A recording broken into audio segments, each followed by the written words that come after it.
It's a pod. And we're back. We're back, baby. And we got two separate chairs. Yeah, because I got a little uncomfortable last time. I said I didn't. That's what I was gonna say. You just said that like 5 minutes ago. You just before we were airing, you said so I don't know what to believe. 5 minutes ago, you're like, I don't mind touching. Actually, I think you said I like touching. Always believe what I say on air. Got it. Okay, got it. So you don't like touching. Well, Okay. So if I'm ever need to have a tough conversation with you, then we should go on air. that's a great idea. Should we do my quarterly review? We just had my quarterly review, and now I don't know what to believe. So do we need to have that on air? We weren't on air. I know. So then now I don't believe any of it. I wouldn't if I were you. This is troubling. This is troubling. This is the deal. It's the only place where I can really be honest. Yeah. Oh, well, buckle up, guys, because this is going to be a good one. You should see what I live stream with my wife. No, cancel. Cut that. Unsubscribe. Oh my gosh, unsubscribe. Oh my gosh. How are you? I'm doing really good. Yeah? Yeah. It feels like it's been a while since we've gotten down here to make a pod. It has been a while, man. I feel like probably at least a week late on getting this sucker pumped out. Apologize to the audience if anybody's been waiting on pins and needles. Yeah, I think there are people for sure that are. So it's good to be back down here. It's nice. It's amazing to me every time I talk to people at like a conference or the amount of people that mention stuff that I'm doing for fun. Yeah. And they're like, I love your such as. I'm like, I love it too. Yeah. I'm so glad you don't hate it. Yes. That's really great. Yes. It makes it even better. It does make it better, man. Yeah. Well, I love doing this with you, buddy. Yeah. This is an absolute ton of fun. Yep. It is not easy to fit it in, to our worlds respectively, but it's always worth it, and I always feel good that we do it. Yeah, me too. So don't screw it up today. Yeah, no, you got it. I'm going to do my best to not screw it up. That's very good. That's every day, wake up that way. Very good. Hey, so what are we talking about today? So today I think we got a pretty good slate today, and some stuff that you guys are going to be able to use pretty immediately as you stop listening to this when you're done with your car ride or whatever. But after I gotta hear how you're doing too, check in a little bit on you and what's been going on, and then we're going to be talking about handling tariffs and how you can effectively deal with tariffs, whether you're a subcontractor or GC. Then we're going to be arguing a little bit in an XVY situation. We're going to talk about whether or not you should hire someone to oversee both your PMs and superintendents, whether that's a bad idea to have one person that oversees both of those functions. And then we'll talk about what books we're reading. Awesome. Yeah. So I think we got some good stuff ahead. Yeah. So then I got to hear, how are you? What's been going on with you? How are you? Fine. Yeah. Fine. Yeah. I'm good. You said fine, but I am. I'm really good. I've been the sheer volume of opportunities that are coming in is so exciting. It's so gratifying, and we also have to work really, really hard to maintain our reputation and deliver excellent results and things along those lines. And it's getting very hard to tell people like, hey, we can't get going until 3 weeks, 6 weeks, type of time frame. But I'm so appreciative for people who totally get it, they're understanding, and I think they know that that it's said from a place of I don't want to let you down, and thankfully we're not building a school that has to be open by August 20th, right? Where things can if you've waited this long, you could probably wait another 6 weeks, and that's been gratifying. But yeah, man, really busy. We have an incredible talent that you've helped to bring in the door that we're, I think in a great spot to start, adding some additional staff. So extremely grateful, and great. And worn the hell out. Yeah. It's been hard. Yeah. Growing a business is hard. It turns out. Yeah. Yeah, I've been telling people like, hey, don't just go after growth. Growth is dangerous, and it's great. You got to do it, but it's also so. And here we are. Well, how do you think about that? Like, we love people that are solo consultants and do sub consulting and had a 40-year career in the industry and now just kind of want to do their own thing. But like, how do you think about being a consultant that is growing ourselves and working with construction companies that are also growing? Like, do you think that's helped you in advising our customers, being the CEO? Like, how does that impacted you? 100%. I think there are a lot of folks who are advising companies on growth who themselves are not growing companies. Sure. And I'm not saying that they can't advise on growth, but I do think there's a different kind of empathy and a different kind of potentially even credibility when it comes to like, look, this is what we're doing. We are practicing what we're preaching, and here's our SOPs, and here's our onboarding program, and here's our training curriculum, and here's how we're helping to make people good fast. And by the way, here's what we're screwing up. Yeah, right. Right, and here's the lessons we're learning, and here's how we're taking corrective measures. Those types of things. It's pretty cool to be able to share that experience with our owners, and I hope that you get a chance, to have similar conversations. I know I have those conversations all the time where I'm like, it's usually the conversations, on the drive home from work, talking to a client about something that happened today. They just want to catch up on something. Hey, what should I do with X, or whatever, and it'll just naturally kind of gravitate to like, how you been, man? And I'm like, it's been fucking hard. Can you coach me for a minute? Yeah, right. And because there is value in this is really just a fact as well. There's value in sharing exactly what you're dealing with other people. Yeah. And then having those other people mirror back, their take. Right. Even if they don't have any background, it's just sometimes the questions they ask are like, you just helped me discover something. Yeah. So I'm totally an open book with our clients. Probably overshare. Yeah. I'm okay, cool. I was wondering if I did, but it sounds like no. I don't think it's a bad thing at all. I think it's a wonderful thing. Yeah. And there's nothing, and I can genuinely say this, not just because, well, you can trust me because I'm on air. Yeah. I can genuinely say this, that there's nothing that we're doing that I'm embarrassed about. Yeah. Oh yeah, not at all. Mistakes included. Yeah. Agreed. No, it's that's cool to hear. I don't know that I've asked you that, but that's really cool to hear, because it's certainly making me a better consultant dealing with the challenges that have come up in our business. Right. Yeah. Because I've been like, hey, Matt, this one's on you. Yeah. Yeah. Thanks, dude. Yeah. But meanwhile, stuff keeps working, and we keep getting new people coming through the door wanting to help influence our mission and drive it forward, and it's very exciting. Yeah, I think I if any listener is ever sitting there thinking, I love working in the construction industry, but I'd love working on it even better. Yeah.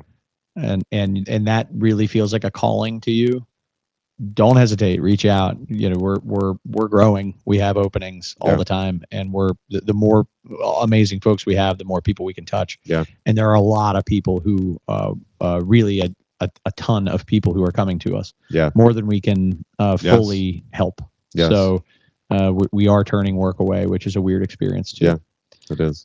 So anyway, thank you for checking in though. Yeah, no problem. Cool little riff there on the side. Yeah. Tariffs, buddy. Tariffs. How do you spell tariffs? Let's start there. That's a TARRIFF. I don't know. How many F's is it? I think 7. Yeah, okay. 7 F's. It might be tariffs. I'm telling you, I'm not kidding. Listeners, I have no idea how to spell It's a double R single F. Okay, is it? Okay, double R single F. All right, yeah. I got it. Thank you. Yeah. Cannot spell that word for the life of me. I'm trying to now I don't know how to spell sheriff. Yeah. Oh my gosh. I think that's double R single F. See? I think so. There's probably a rule. Like I before F. Yeah. Double army. Yeah. Maybe. Yeah. Something like that. Yeah. Cancel. All right. Can we say that? Yeah. We could try it again. So tariffs. What's your overall understanding of what's happening in the tariff world? How do you see it? What have you been seeing and hearing? Yeah. A tremendous amount of uncertainty. Yeah. And so obviously there was the 30% tariffs on China. It was 130 or 140%? 140% that were then reduced down to 30% temporarily. Yep. I think it's a 30-day. No, 90. 90-day. Yeah. Drop down there. Moratorium. And meanwhile, seeing tons of uncertainty where it's really mixed in the marketplace, where some buyers are panicked about it and worried about what it's going to do to their pro forma or any of the materials availability. And then there are others that are taking a pretty laissez-faire and I don't know if complacent's the right word, but maybe confident is the right word, that there's not going to be any kind of impact, and that this is not it's a non-issue in general, and I'd be curious, just between those and what you've seen too, of just what's kind of the right posture to be taken right now. I don't think there's a single right posture. I think it definitely depends on what your environment is. It depends on what building materials you're working with, where those are sourced from. It depends on how heavily your trade depends on materials. So like if you're a site work contractor, for example, right, you got your equipment. Buying equipment is going to be potentially impacted and more expensive, but to the extent that you already have the appropriate equipment to do the job, you're digging and you're hauling, right? Mm-hmm. And so you're like tariff schmariff. What do I care? If you're a framing contractor, you're looking at Canada and you're going, hey, can we make sure that we're buddies with Canada, because that could get real ugly real fast. Yeah, you're talking about price of wood, price lumber. Lumber, and like all of it comes from all the SPF comes from Canada. So not all, but large majority. And if you're, a steel contractor, you're looking over at China and you're like, can we make sure we negotiate, this? So again, everybody's entitled to and should have a different posture heading into it. And you said the term uncertainty. I think that's exactly right. I think the way I've described it to myself and now out loud is that we're really witnessing, I think, a very public negotiation. And we're seeing, like, I believed that from the start, right? And what I'm seeing with Trump's posture is absolutely bearing out that he is establishing these tariff points as negotiation tools for trying to create more wins for America, right? And I am this is the probably the closest you've ever dragged me to a political topic on the show. And I am very, very into politics as a participant, more than a spectator. When I say that, what I mean is I don't view politics as like a sport and a team that I root for. I don't have a team. I don't believe in being on teams. I think that's kind of bullshit. I think the point of politics is to make the right decisions for your city, your state, your county, your state, and your country. And I personally keep an extremely open mind, which means I'm always pissing somebody off and making somebody happy. Yeah, sure. And it also means you would never be president. Well, which is the problem, right? Exactly. Not because I should be president. Well, as long as I was on air, everything. But so I say all that as a backdrop to then saying that regardless of how one feels about Trump's style, his approach, his character, or all these different things, that I think you'd be hard pressed as any kind of observer to not at least acknowledge that some of those things are questionable. Some of those things, maybe not all, but some of those things, it'd be hard to defend every aspect of it. I do honestly believe that the man is a phenomenal negotiator. And I really do believe that he has very ham-handedly and probably on purpose, ham-handedly, publicly, made a very big show of tariffs. He's also an entertainer, and he knows how to curry support and favor, and he recognizes also very wisely that pissing off his opponents curries more favor. Mm-hmm. So people are like, oh, I would just wish he would stop X. Like, no, you actually hit when I say X, I mean, literally the platform, right? I wish he would stop, what he's doing on X, or I wish he was up. Every time he does it, he wins. Mm-hmm. Every time he's an absolute master Mm-hmm. at manipulating the audience, and Mm-hmm. in both good and bad ways, however you want to take the word manipulation, Yeah, right? right. Anyway, so this very, very, very public negotiation began with, I'm going to go straight to negotiation 101, setting an anchor. Yep. Right. And anchoring, for those of you who are saying, like, what are we talking about sailing now? Anchoring is a negotiation technique where you establish the starting point for the negotiation. And so he's established what I think to most eyes is a wildly unrealistic anchor that would totally sink the economy. And then let all the journalists say, like, what this would do to this, what this would do to that, and what this would do to the other, and create this whole hullabaloo, right? Which is all part of the game. That's all part of the point, right? Is to freak people out, yep. Right?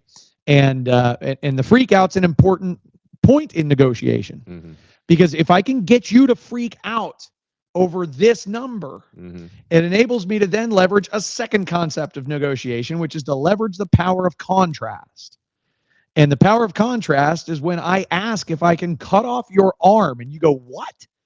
And I say, yeah, arm, and I fight for it. I'm like, I need that arm. You got to cut off that arm. I got to give that arm to somebody. I got to have your arm, man. I'm sorry. And I fight for it. I say, we will have the arm. And I do this very publicly. And I put it on the news, right? And I write about it everywhere. We're going to have your arm. We're going to have your arm. And you're like, oh, my God, this guy's really going for my arm. When I finally say, listen, I'm willing to take a pinky, you're like, oh, my God, that's a good deal. Yeah, right. Here's the pinky. Right. Here's a pinky. This is fantastic. I thought I was going to lose my arm. Yep. And that's the psychological power of contrast that we're literally watching at work. And so, you take this major play, 140% with China, and then all of a sudden it's amazing. Did you see how the markets just like, when he dropped them down to 30, right. The markets were like, oh my God, if he had started at 30, it'd have been a whole shit show. Yeah. The man's doing the thing that he wrote about in The Art of the Deal. Right. Not a good book. Yeah. I've never read it. I got through the first chapter. I mean, it's okay. There are some good concepts in there. The ghostwriter was pretty good. But it's also, got a lot of fluff, a lot of superfluous stuff. Yeah. Though, who am I? I wrote a book. I wish I could unwrite lots of things, every time I look at the thing. But point is, he's literally following the best practices of the best negotiators in the world as he's doing this, and it's working. You're seeing him cut deals with Britain where they're agreeing to buy, I can't remember offhand, but billions of dollars of our products in return for levying only a 10% tariff. The other thing that a lot of people don't really realize is that these are mostly reciprocal tariffs. These countries have tariffs on United States products. And so we actually have been getting kind of a raw deal for a long time, in a lot of different ways. And I'm not saying tariffs are awesome, but I am saying, like, it's not unreasonable that we would go reciprocal, right? And so maybe the optimal world, and I predict that this is actually a possibility, I really do, that by this time next year, we'll have a tariff-free relationship with every country that we want, partially because of this whole negotiation, because they've had tariffs on us. As opposed to having 20 and 30 back and forth. Correct. Yeah, I really do anticipate that the way that the tariff game will eventually come to an end is that we agree to no tariffs with our key trading partners, and they drop the tariffs that they've been having on us for a long time. Right. And I don't know what the hell we're doing with Canada. I think that, again, we're going to make Canada the 51st state. Right. And everybody's like, oh, and they go up in arms. We're going to make Canada the 51st state. He's asking for an arm. Yeah. That's all I want you to know. Yeah. He doesn't want Canada. I mean, like, would he take it? Sure, he'd take it. Right. But he's not actually making a play for Canada to be the 51st state. He's setting up. Watch. He's setting up. Right. And people, the thing is, you could see it coming and it doesn't change anything. Yeah, right. I know. It's still going to work. Yeah. It's still ultimately going to work. So I give you all of that to say this. If you're a contractor, tariffs are an opportunity. Tariffs are an opportunity for a couple of key things. One, the uncertainty that tariffs are creating about what's going to happen in the market are giving you an opportunity for your customer to lock you in now. And in trades where you are heavy on equipment, heavy on other products, it's giving you an opportunity to get those things ordered and get billing starting now, right? So if you're, an electrical contractor, Yep. and the switch gear, is on, 75 months, Right. for order, right? You're already a long lead time item. Now you're a long lead time item that the price may go bananas on. Yeah. Right, 75 weeks. I said months. Yeah, I meant weeks. Yeah, but it's still, it could said, be. I was like, Never know. Yeah, it could be. Yeah. But no, 75 weeks. You already know it's like a year and a half. Yeah. Lead time on these items. Now you're not just long lead time. You're also huge variable cost. Yeah. And you might as well lock in now because we don't know what's going to happen with tariffs, right?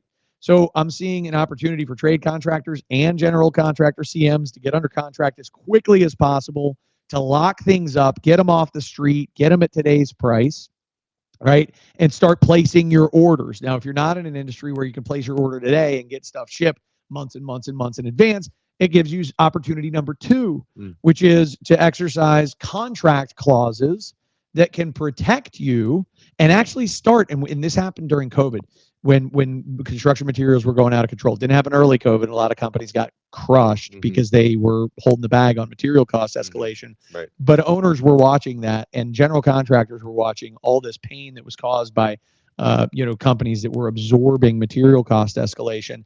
And guess what? They started to create escalation clauses in contracts, and owners started going with them. And they enculturated owners. They normalized this process of securing escalation clauses into contracts, and tariffs are offering us that opportunity again. And to me, I'd be honest with you, to me, it's just fair. I think it's bullshit. Absolutely. I think it's bullshit that an owner gets to go to contract with you and leave you holding the bag on materials costs going up by $2 million that you absolutely didn't see coming. Yeah. I think that's insane. I think most people think it's insane. I think most owners recognize that it's insane, which is why when they were pressed on it, like during COVID, toward like mid-COVID, later COVID, everybody agreed to the force majeure, and they were like, yeah, okay, got it. We'll go with escalation clauses and force majeure and all these different tools that protect their contractors from literally going out of business. And hundreds of them went out of business. At least a dozen that I know went out of business due to holding the bag on, small companies that just couldn't stomach it, man. Just you put them out, man. They killed them. Either put them out or they were delinquent on their contract and they ended up in court and got, the hell beat out of them. Yep. So 2 opportunities immediately present themselves. 3, actually, if you think about it. 1, get me the contract now. 2, pay me now for materials that I can go ahead and get shipped and stored, right? So you can start cash flowing, which is really, really critical if you're a trade contractor. Maybe we do an episode on cash flow. Yeah. And then, third, that we have the opportunity to build securities into our contracts and further normalize a thing that should be freaking normal. So that's my opinion on tariffs. Of course, I am bucket always almost full. Yeah. No, from on the optimism scale. Yeah. But I see all the opportunity associated with that. Yeah. I also see risk and downside, but I've never lived it, man. Like if you were, a trade contractor, what risk would you be seeing and what would you be worrying about? Well, and I think to the whole point that the most powerful thing you can do as a trade contractor or a general contractor is educate yourself about these grander scale things like the power of anchoring and negotiation. Because if you're a trade contractor, it is not your experience. I lived through COVID as a vice president of pre-construction and sales, getting material quotes that were changing every day, that were only lasting until 5 o'clock, and lead times that were not guaranteed, that were impossible. That's crazy. And the experience that you have is that the experience that I had, I should say, is that most general contractors treated us like we were nuts to ask for any kind of escalation clause. And so and I would bet that those same general contractors were treated like they were nuts when they went to the owners about it. Like, how could you possibly do that? And so in this grander macro picture that you described, the 140% down to 30%, just also know, arm yourself with the information that that is the same exact negotiation tool that Trump is using with China. That's right. Is that they are saying that is crazy that you could possibly ask for that. Yeah. And so I would bet that there are plenty of people that are listening to this that are like, Chad, I was with you until you said the last part where owners are amenable to the idea of escalation charges in their contracts. And I think it's optimistic, and it's a good point that you make, that there has been some precedent that has been set. There has. And I think that it's done two things along with that. With COVID being so recently, that you have this generation of people that lived through it and have experience in both directions. There are experienced general contractors out there that I know for a fact are going to their subcontractors and saying, hold your number. I don't care if there's escalation, because how can they provide additional value to the owner by saying to the owner, you're worried about escalation? So am I. We don't take anything from subcontractors. We tell them they got to own it. And for the right owner, that is a very good value proposition that they can bring to them. And for a desperate subcontractor, they are going to take that as an opportunity to get in the door, and they might feel sad about it and frustrated, but they will lock down backlog. So in the meantime, if you were a subcontractor 4 years ago who studied these things diligently and practiced and made a push, and you added escalation clauses to your contract, I would bet that you are better armed today to say, I get it that you're saying that I can't do it, but I'm going to do it. I need an escalation clause. Yeah. Now, all of that goes back to, and we go into so many businesses in general, it really goes into how your business is positioned strategically right now. Yep. Do you have backlog? Do you have a solid pipeline? Do you have confidence to be able to go and do those things? Because as well and good as us sitting here talking about it is, the reality comes down to, if your pipeline is dry and you have a job that they're not giving you an opportunity to negotiate, or at least they're telling you their anchor is that you cannot get escalation clauses on this contract, what are you going to do? You're going to accept it, right? And I would advise you to do exactly that. If I looked at your pipeline and I looked at your payroll and I looked at your manpower and all of that, I would say you got to take that job. And you know what? You know what we need to go do is we need to go beat up on the vendors and we need to go get our prices locked in with them, and we need to make sure that we get everything that we can out of this. Find a way. Yeah, but so I mean, it's fascinating, and so I do think that there are people on both sides of that coin, that there's subs out there that know how to handle this, and those are the top performing subs, and I'm happy for them, and that there are GCs that know how to handle this, and those are the top performing ones. And I also know that there's people that are somewhere in between, that are doing their best to navigate through it. And I'll tell you what, I feel really confident about is that no matter which side of the coin you are, no matter how experienced you are with this or not, that confidence is an extremely important asset that you have in your tool bag right now. Whether you're a subcontractor or a GC, confidence that you know how to navigate through the tariff issue for your clients is a huge tool in your tool bag right now. Yep. Even if you're not exactly sure, if you can portray that confidence and give them confidence, because even when people are coming to you confident, a lot of people are freaking out right now. They're not sure what to do. And so if you can be the person to make them feel comfortable about the direction that they're heading, and that I've got vendors that I'm going to be able to get these things locked down on, I do need some kind of escalation rate that let's say, look, I'll eat the first 5% of escalation, and I'll show you my numbers, and it's an opportunity to really be more open book and honest and transparent. Again, which will help you to lock it down. And it'll help you to lock it down. And if you can portray that, then you have such a better job of influencing those deals going your way. Completely agree, man. Yeah. And I empathize with the folks who feel like they don't have options, maybe don't have options. And you remember when at the beginning of this, you had asked, what's the what posture should they have? And I said, really, everybody should have their own posture. Totally. And a part of that is, your individual company circumstance, but a part of that is also the geography you're in, the market sectors that you're servicing. And that list goes on of the intricacies that impact your situation. I'm going to make another crazy prediction. Love it.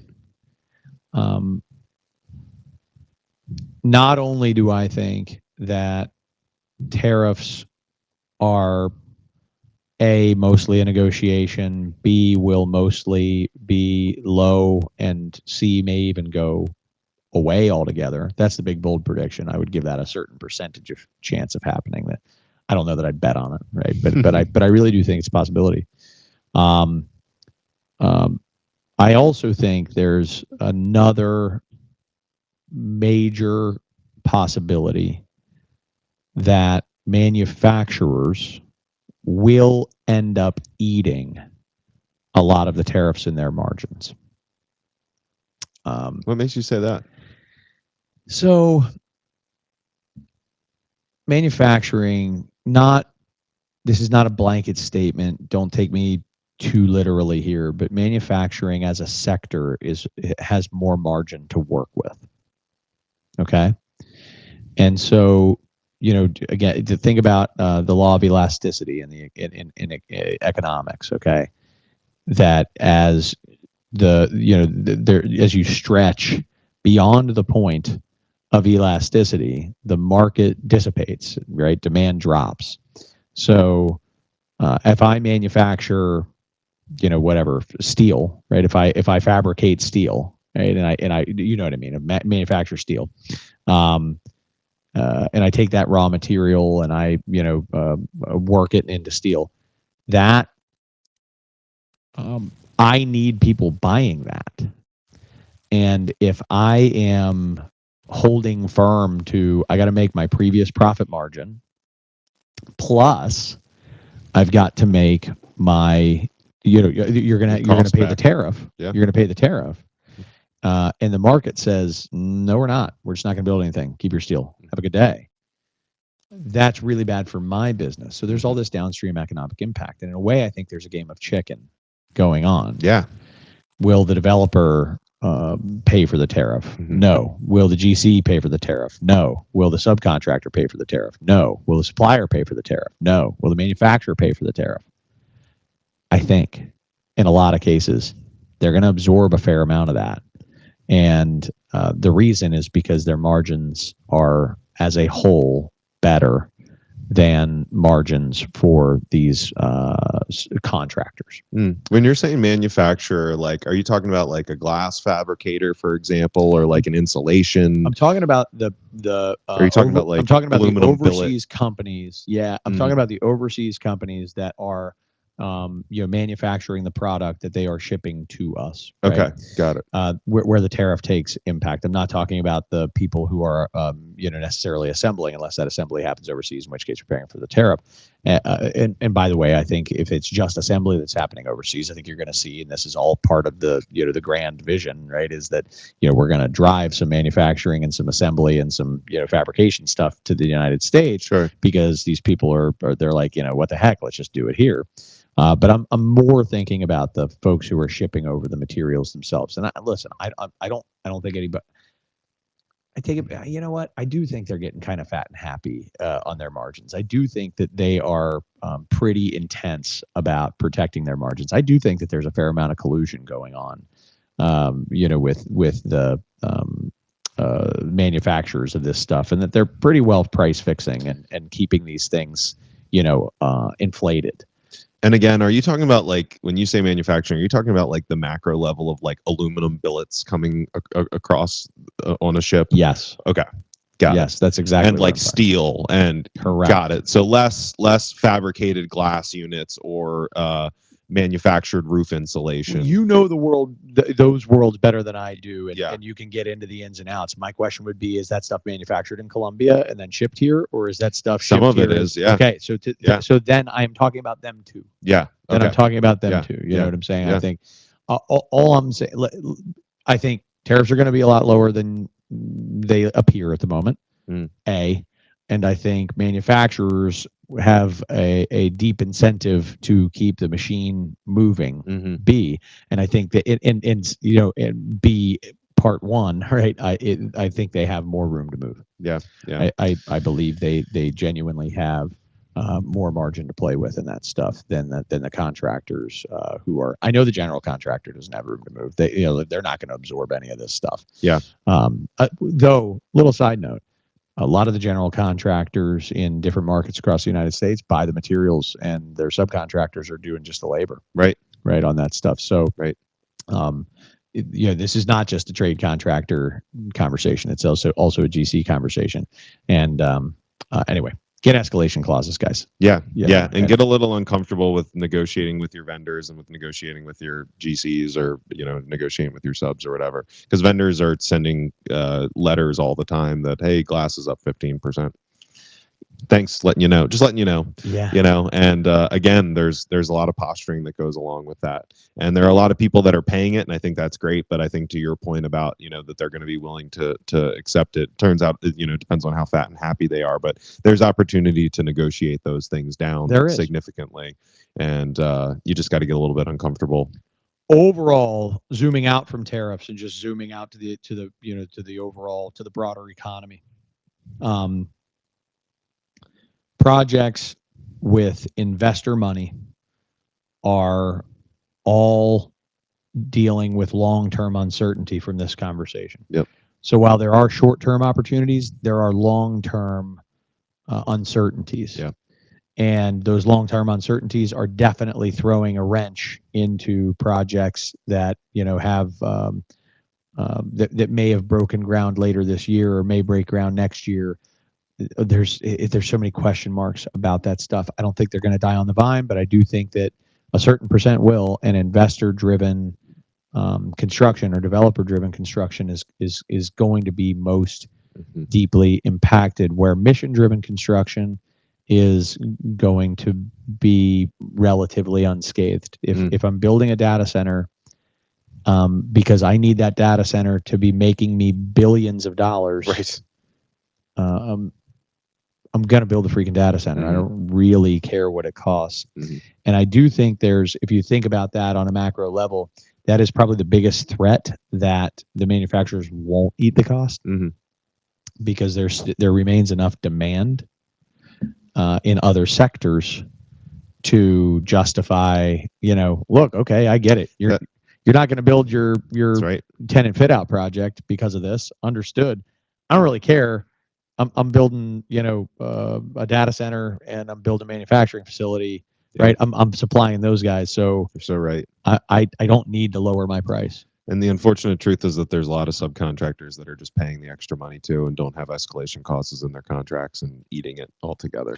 So one little plug, if I can, for whatever your local trade associations are. People in these times, you desperately need to surround yourself with your peers. You can listen to this podcast and hopefully just to get inspired to do that. I'm not qualified to tell you how to navigate tariffs. I'm not qualified to tell you how to build in escalation clauses. Like I can't.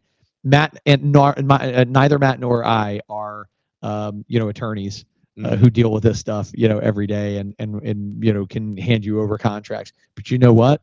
In your local ABC chapter, in your local whatever, you get my point. In your local trade association, you can lean into your peers, and these people are helping each other, and just the same as they did during COVID. They're doing the same thing now with tariffs, and they're sharing ideas for what they're doing. If you're not involved, I mean, there's a whole generation of upcoming leaders that don't see the value in joining an association because they don't want to network, or whatever else. This is not what networking. This is not what the association is all about. The association is about creating a peer environment where you can lean into and benefit from the lessons that other people are learning.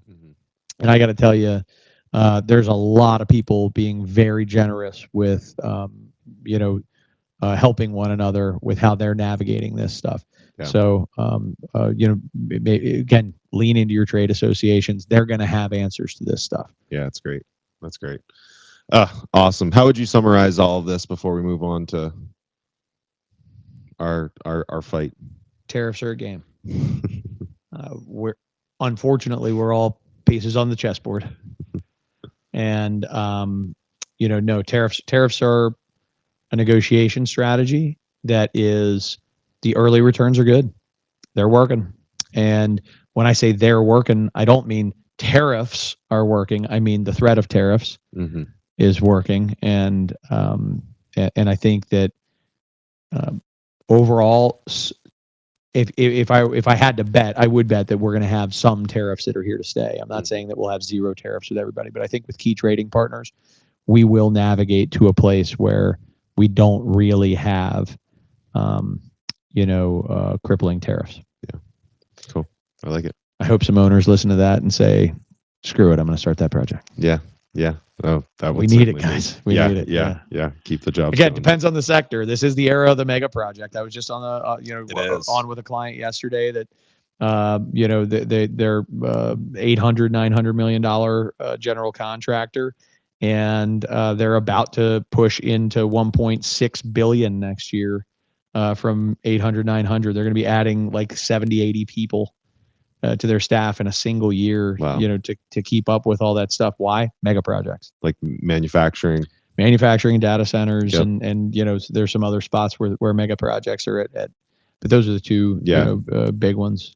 I'm seeing a ton of manufacturing that is just getting funded like crazy, 900 million to 1.5 billion dollar projects. Not in Maryland. Yeah, not in Maryland. Well, we got the data centers nice and close by, but they're coming to Frederick. Yeah, but the southeast, the industrial manufacturing is just booming. I know. Just booming. Yeah, and and so stuff is being built, guys. And if you're currently hurting, think about some of the messages that you heard here. Mission driven structures, developer driven is going to be shaky for now. I do think it'll come. I know it'll come roaring back at some point. Just a question of when. And so mission driven construction is a great place to be. What's that mean? Buildings that serve a purpose other than just making money from the building, but making money from what happens in the building. Right. That's the idea. And there are lots of sectors of our economy that are absolutely crushing it, and construction services them.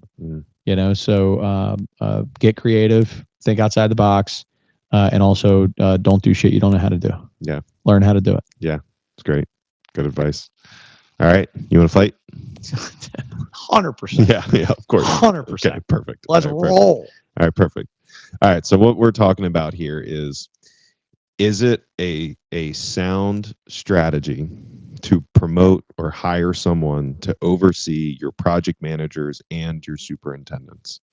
Or I think the flip side of that is that should you have one person that's running your project management department and one person that's running your field superintendent department? I'm a hard no. Hard no. I'm a hard no on same person overseeing both. All right, maybe it's kind of like a moderate no. Overall, as a premise, there's a few reasons that I say separate people leading both things. Number one is that is a respect factor. Almost inevitably, the person in that role is going to have come from one of those backgrounds. Love that. So true. And if they've come from the field, they think the office is a bunch of paper pushers. Yeah. And if they come from the office, they think the field's a bunch of Neanderthals. And it almost never goes well for one of those groups culturally. That's number one. Number two reason that I really don't love the idea is that the field needs to be extremely focused on work in place. The field is a today and weeks ahead world.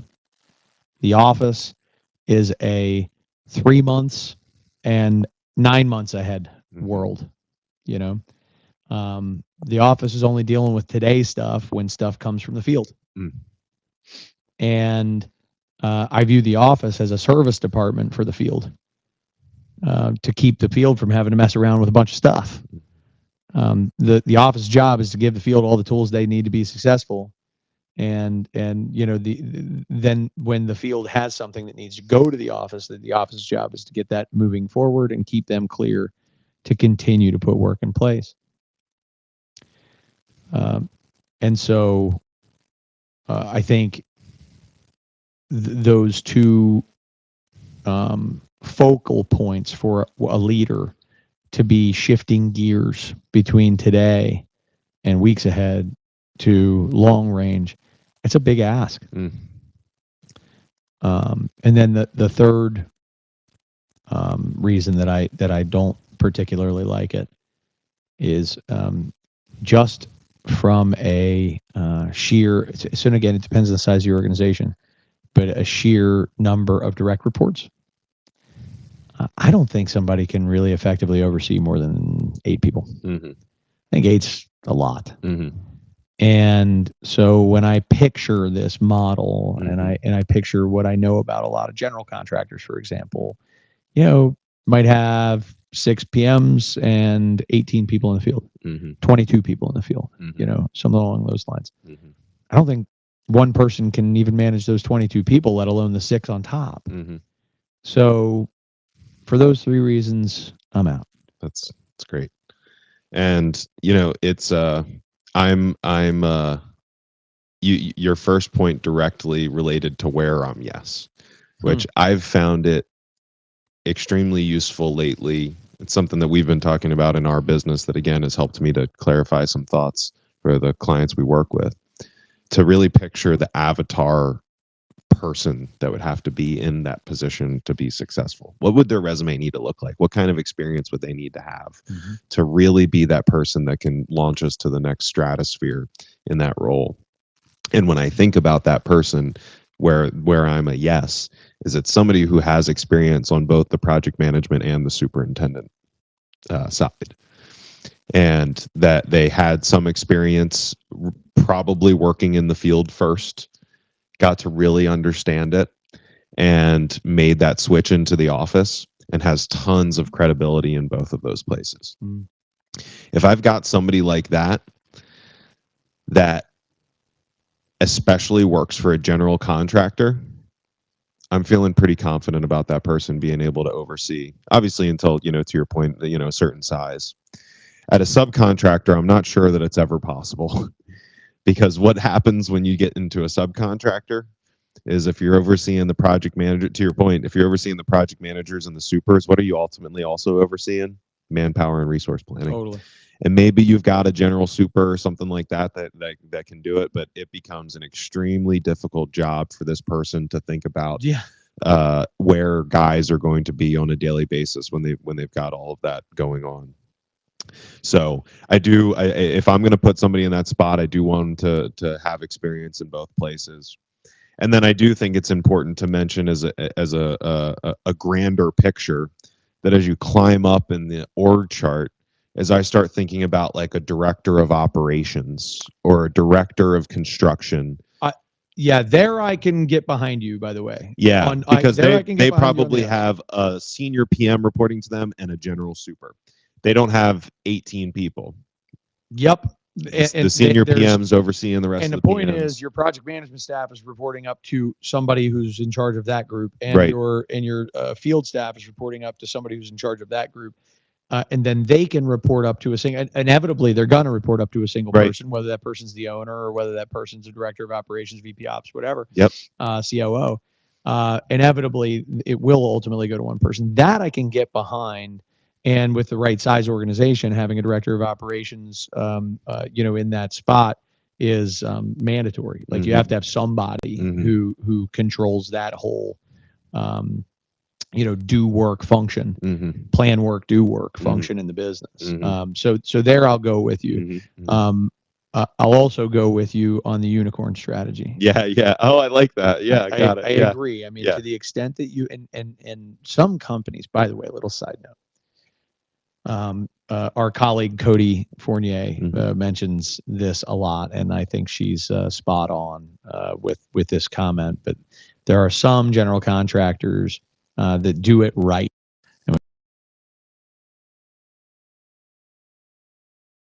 what right means to her is that you have to start in the field. You have to start in the field. It's just non-negotiable. There's nobody here that comes in without starting in the field. Another one of our clients, actually, Block Companies, does it that way, which is, I think, regardless whether you're going to be a superintendent or a project manager, really doesn't matter. Your first job is going to be in the field.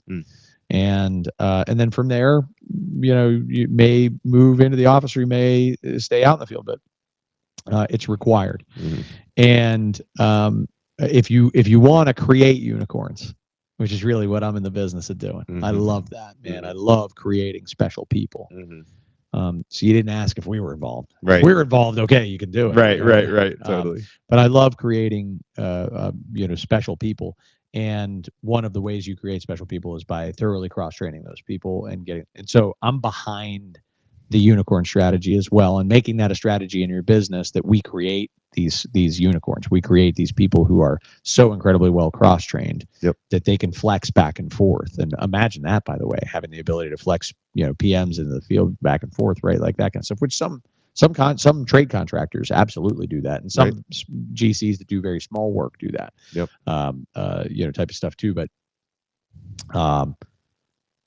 can we mutually agree that for the reasons that I shared, generally, it's a no? Yeah. No, we agree. Yes. Yes, we do. Yes. Yes, we do. But I'll give you your points. I'll give you your points. I agree. I agree with your points, and I fantasize about that magical person stepping in right now with at least 10 of our clients. Right. I know. You know what I mean? Totally. At least 10 of our clients. I fantasize about, like, oh man, they would just love that. Yeah. Yes. They would be thrilled. Yes. To have that. Yes. Yeah. And God, do they need it? Yeah. But instead, a good director of operations, it's amazing the difference that makes. Total game changer. It really is. Just nothing compares. Yeah. No, it's true. I can't. A killer CFO is maybe the only thing that I've ever found. One who knows ops. You know what? I was just about to say, because I'm about to add the caveat that they're basically an ops CFO. Yeah.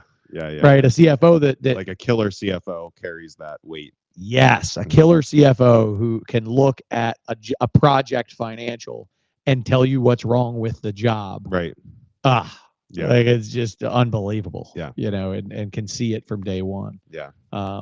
Anyway, I just love thinking about stuff getting done. Like when I think about a good operations manager and just getting stuff, whether it's in the field or it's strategic initiatives or just development of their people, it's just that they're coming back and they're telling you that stuff got done. I can actually think of one guy who just got promoted to one guy that I'm coaching that just got promoted to vice president of project management.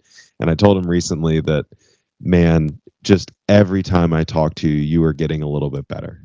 Every single time, just stuff is always getting done, and he will totally be a COO or a very high VP ops one day.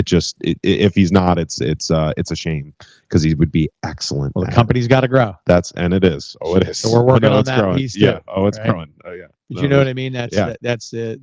Yeah. There's got to be. You're so right. Yeah, and going back to many episodes ago, but when we had that conversation about the necessity of growth.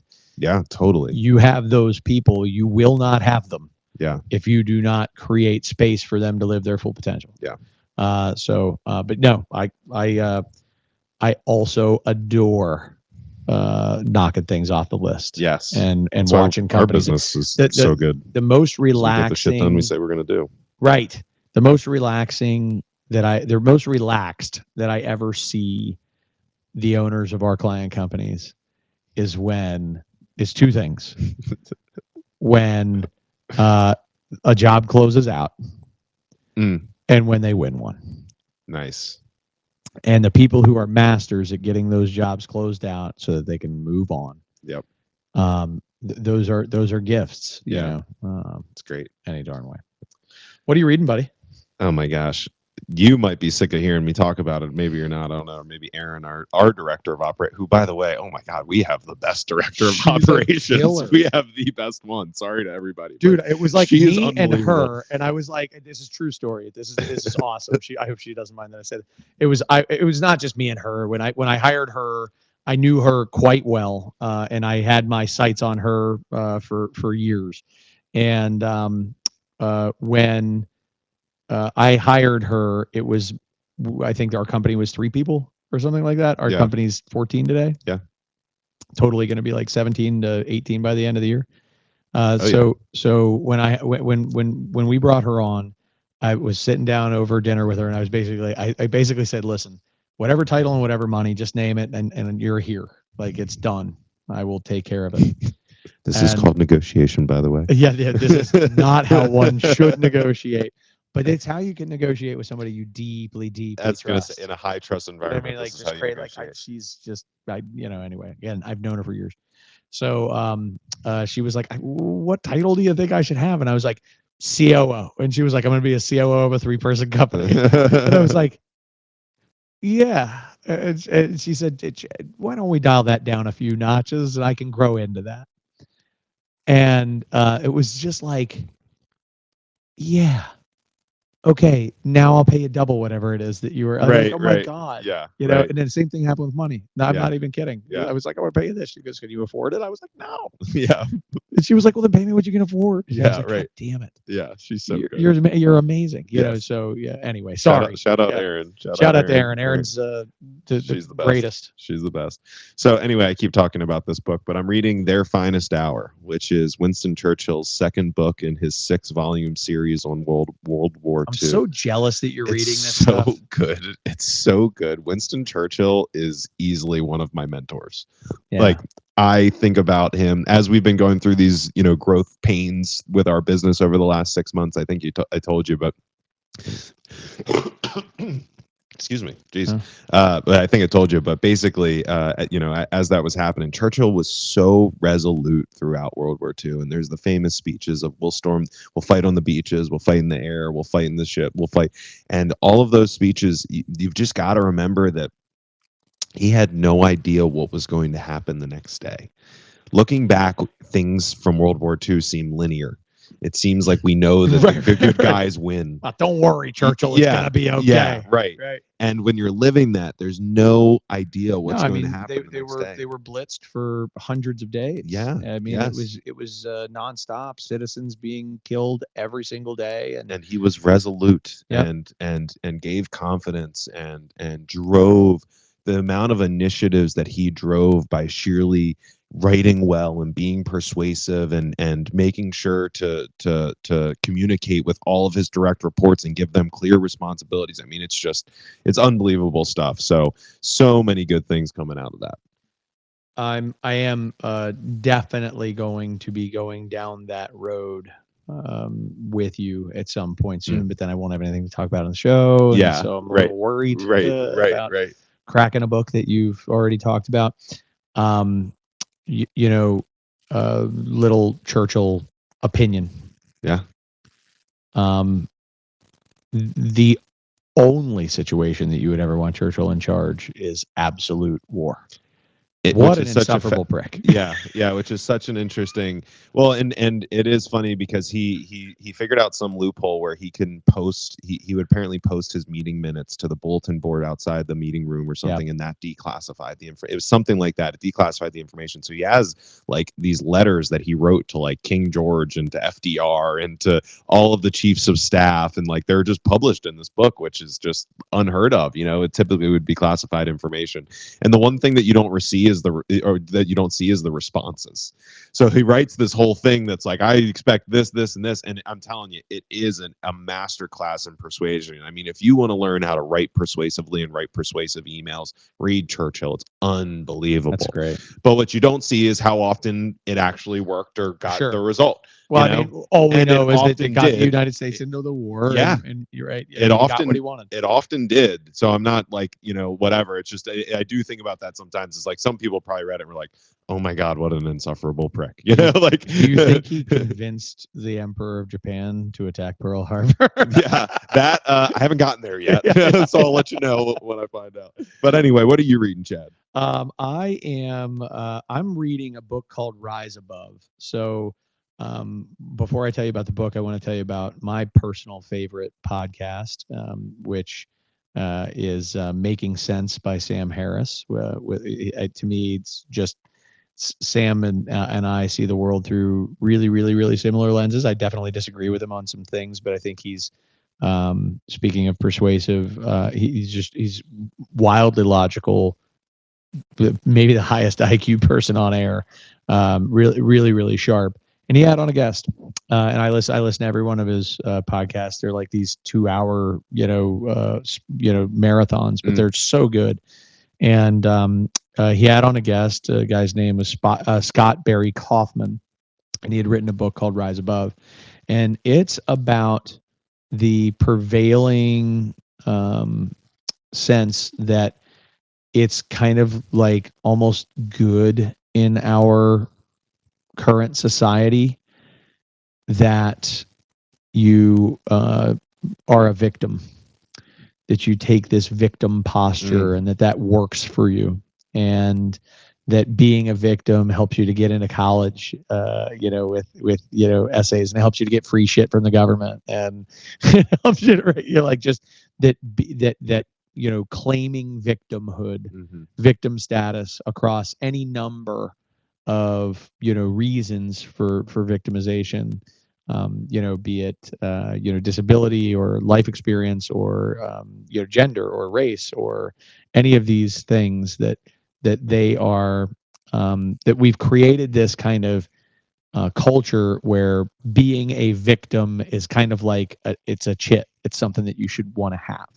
Like where's your victim status, and like make sure you claim your victim status and own that. And there's some really kind of disturbing stories told about, like, college prep, people who help people with college prep. They're like, make sure you're a victim in your essay, because that's how you get in. Like that kind of stuff. Like, holy shit. Right. And so, but that has done something to our brains that is really destructive. And the whining and the finger pointing and the do nothingism and the entitlement profile, and this is very pronounced, and it's in a lot of our incoming generation, but it's not just limited to that. It's just that they happen to kind of come up during this time when this was so much in the popular culture, that being a victim is such a desired status, and he just kind of helps to decode why so helpful the brain does that. Yeah, so helpful. And why it's destructive. And he's just really just cajoling people out of their victim status to claim a much greater status, by taking control of what they can control, and not minimizing those things in which they were really victimized. Like, it's not to say that these things did not happen. It's not to say that these challenges are not real. Sure. Right.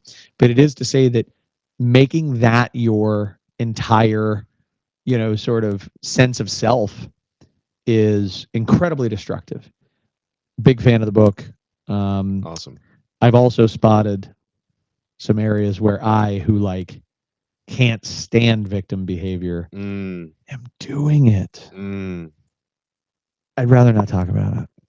But just sweep it under the rug. I'm just gonna sweep it under the rug. Just like we just bury it Sweep deep it down. We pretend it's not there. All the way down. Yep. Just bury it deep down. But really, it was. I've had some fantastic introspection in reading the book and being like, oh, I do that. Yeah. It also gets into the dark triad of personality types, which is fascinating stuff. And really like some of the things. Yeah, it's really, really cool. It's just what are the personality traits that are most likely to actually make you evil, and how do you recognize those? Because we all have them. We all have a measure of them. And how do you recognize them, and how do you keep them in check? How do you temper them and kind of stay an amiable person that, wins in life and can roll with all of life's punches? It's great. It's awesome. Great book. Sounds awesome. Fun pod, bud. Great time. Yeah. Flew by. I wouldn't change a thing. What? Just nailed it. I'd I unsay. probably changed my quarterly review before it to be on air. That would be the one. That would be my one change for the day. That's my reflection.